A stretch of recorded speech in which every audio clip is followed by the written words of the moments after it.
Hello guys and welcome back to my channel. Today I'm going to be taking you through how I add the primary layers to my Reborn sculpt. This is a blank kit. This is the Luke kit by Tay Fritas, and I'm going to show you how I add red, blue and yellow to give him a base skin tone. If you would like a more in-depth video about this, I really recommend checking out Sue Ellen's Patreon. I will add a link to it in the description below. She goes into so much detail about exactly how to create every skin tone you could look for. But we're going to be starting with the basics today. First things first, you're going to make sure you have your colours.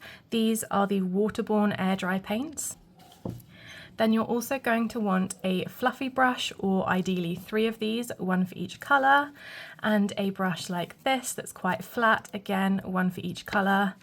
And then this one I use just to make sure that any creases I can get the paint out of so the paint doesn't pool in the creases. These are called kabuki brushes, and I find that the domed ones work much better for blending out than the flat ones, but I have tried both. It's up to personal preference. I just think the domed ones work a bit better. I also have a ceramic paint palette.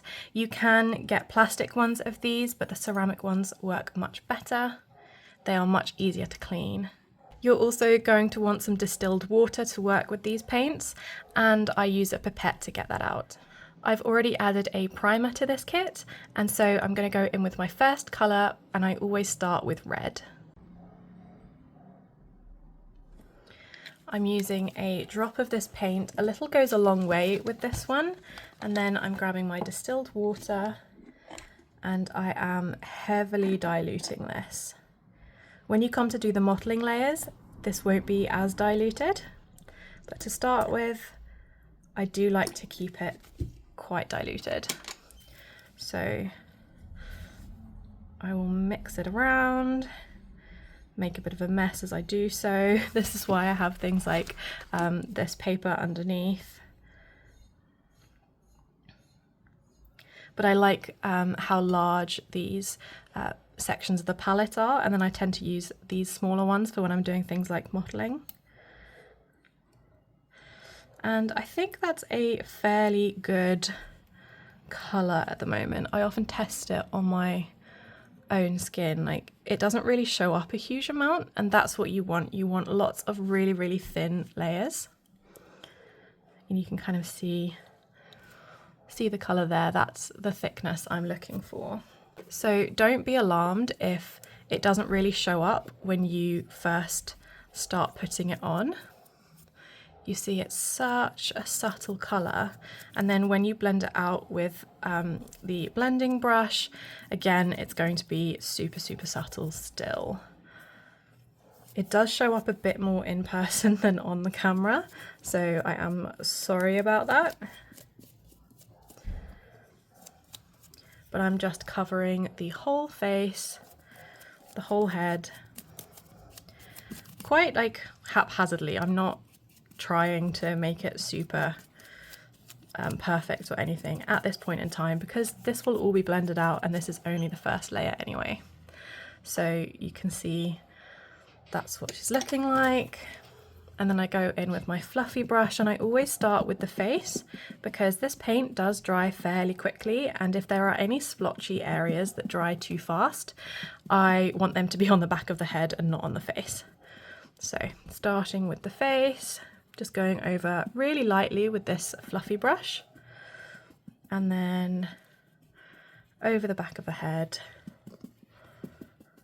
You can see how the paint's kind of pooled as I've been holding it in this area, and then it'll feel like your brush is quite wet, so I just rub it on some kitchen roll to dry it off and get that paint, the excess paint off as well.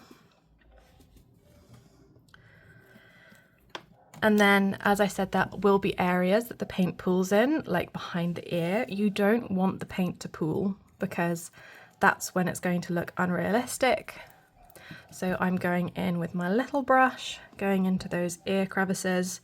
And again, don't worry too much about the ears because you can add more detail to them later on. And then these creases as well. And then even around the nose, like I don't know if you can see on camera here, but there's a tiny bit that's pooled just in there and around these creases.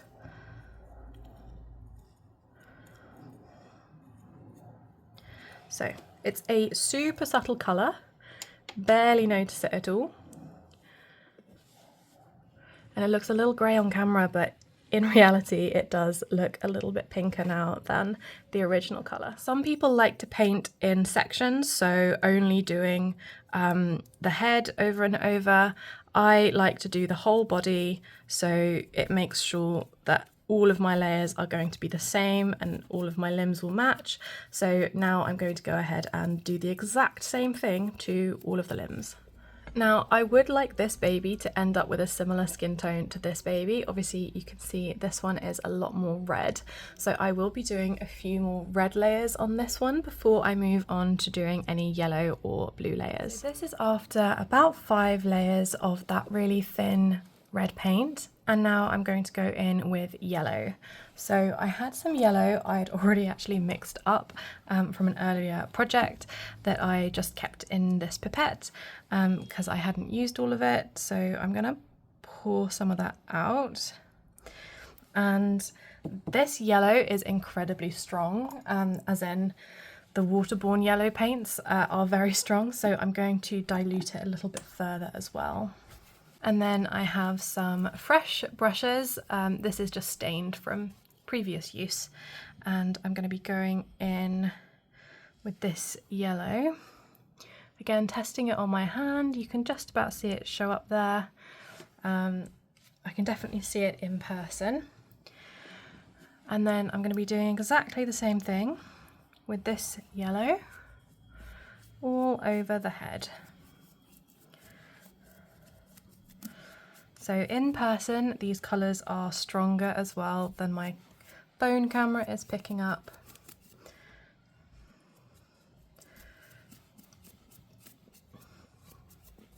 But this is giving her quite a nice, almost tan skin tone at the moment. Just make sure that's completely covered, and then I will go in with my kabuki brush. This is actually Morphe M439, if you are interested.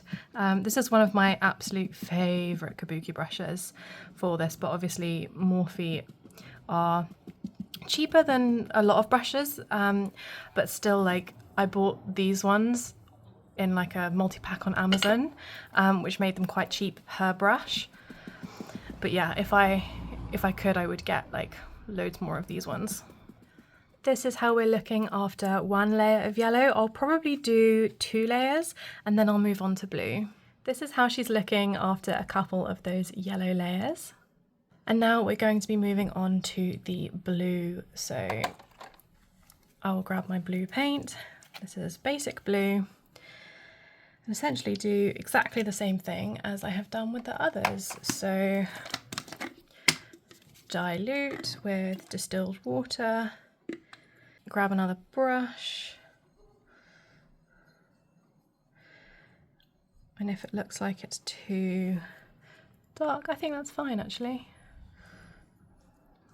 Yeah, so again, it's very thin still because it is just that wash of colour you want, so literally barely even there, you can barely see it, but we will be doing several layers of this one as well.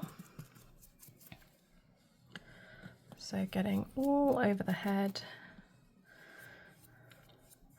I'm not loving this brush. This brush has slightly too stiff bristles than what I would like, but it will do. Does the job. So again, face is covered.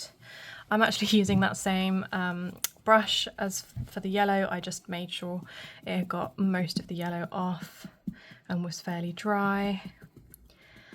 And then I'm just tapping away really gently. And essentially, that's all you do. You just do these really thin layers over and over again until you've got a skin tone that you're pretty happy with. And once you've done that, you can move on to things like mottling and adding skin texture. So what I will probably do is a couple of layers of the blue and then some more layers of the red, because that's the main colour I really want to come through. And then I will be moving on to mottling, which I will show you in the next video. I have decided that I'm going to slightly strengthen this blue because I don't feel like it's showing up quite as much as I would like. So I've just added one more drop, and it's going to be quite similar, maybe a tiny bit more. These are really small droplets coming out. Tiny bit more. You can always adjust as you go, and you can always do like more layers of the other colours. If you want a darker skinned baby, you want to do more layers of paint for every single layer. So I wouldn't recommend going with thicker paint. I would just recommend doing more layers. So it does take quite a lot longer to make a darker skinned baby because you're essentially doing more layers.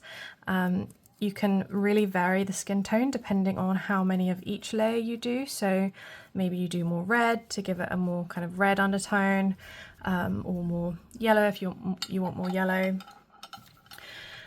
But this way you have complete control over that skin tone, rather than if you kind of pre-mixed all your colours and then just went in with like flesh tone colours.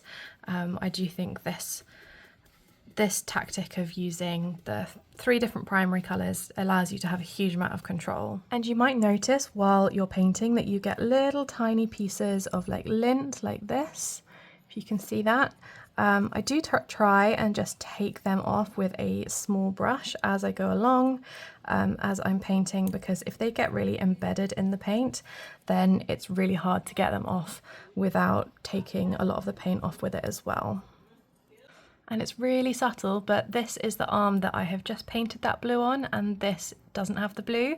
So you can see this is looking more yellow toned, definitely. One thing I will say about using the blue is that you want to really make sure that none of it stays in those creases, because this is what will make your creases look really muddy, is mainly if the blue gets caught in there.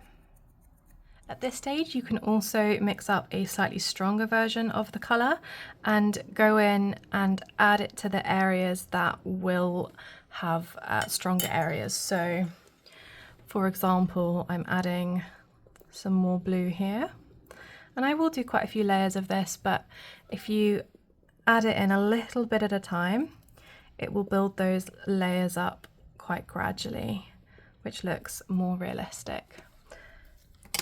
So there's a few areas on the face that have more blue paint. So one is just above that brow bone, kind of coming down to the side here. And then I'm using just a little kind of, almost like a mini kabuki brush, that again I got online, just on Amazon, to kind of blend that in. And at the moment it looks a little bit green, and that's just because she is leaning more yellow. And so when I do more layers of red, that will correct itself. So also I will go over the eye area.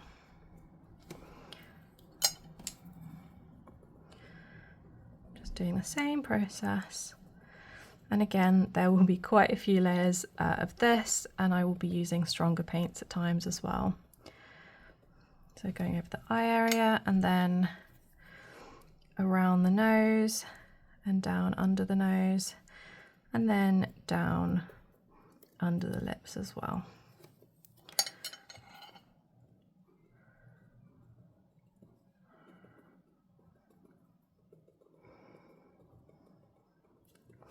And I should not forget, one of the most important places is actually right in between the eyes.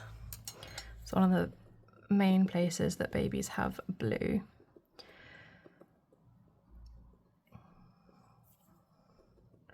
So that is super, super subtle at the moment, but I will continue to work on that and add more layers. Obviously, I will also be adding another layer of blue paint over the whole thing, and then I'm going to be going back in with my red. So here he is after another layer of blue. Another totally valid way to do this would be to do one layer of red, one yellow, one blue, and just repeat that over and over. I just feel like it's more efficient for me to do a few layers of each at a time. And obviously now I'm going to be going back to red. We clearly still have quite a long way to go before this baby looks anything like this one. So don't panic if you're thinking, oh, I've been working on this baby for ages. Why does it still look like it's unpainted? A lot of what makes this baby look so realistic is all of the different mottling and skin texture layers I've done. So we will get to that in the next video. And of course, if you want a darker skin baby like this, just do more and more layers. I hope you found this video helpful. I know it doesn't look like much at the moment, barely looks painted, but I promise with a few more red layers and with plenty of mottling, which you'll see in the next video, this baby will really come alive. If you liked this video, please consider leaving a like and subscribing if you'd like to see more of this kind of content from me. And I will hopefully see you next time.